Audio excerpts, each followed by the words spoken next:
Odia cinema रे एबे अभिनय करिवे ट्विंकल मिश्र झील।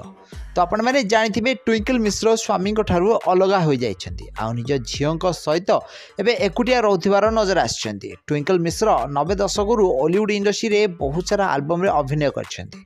सुंदर अभिनय करी सारा ओडिसा लोक मानक मन को से जितिबारे सफल हो पारछन्ती, किंतु दुर्भाग्यवशतः ताको बाहागर होइगला परठारू से आउ हॉलीवुड इंडस्ट्री रे नजर आसी नथिले। हेले एबे तांको स्वामी ठारू से अलग हला परे पुणी थरे हॉलीवुड इंडस्ट्री रे तांकर अभिनय देखा मिलुछि। तो यारी मध्य ट्विंकल मिश्र झील को प्राय 15 वर्ष बयस हो गलानी।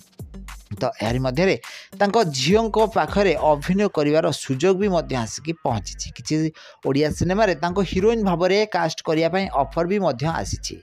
छोट बेलू ट्विंकल मिश्र झील को बहुत सुंदर अभिनय शिखई। तो ट्विंकल कहते झील बड़ हो हॉलीवुड इंडस्ट्री जड़े आग धाड़ी अभिनेत्री हेबे। ताहले एबे ओडिया सीरियल अभिनय करथिबार नजर आछुंती ट्विंकल। तांको सुंदर अभिनय आपण माने टीवी पर्दार निश्चित भाव देखा पाते। पूर्वर से गोटे एल्बम अभिनेत्री थिले। निजर सुंदर एक्सप्रेशन और नाच कारण सारा ओडिशार लोक माने तांको बेस अधिक भल पाइबा देथिले। हेले एबे से हॉलीवुड इंडस्ट्री जड़े जबरदस्त अभिनेत्री अटंती।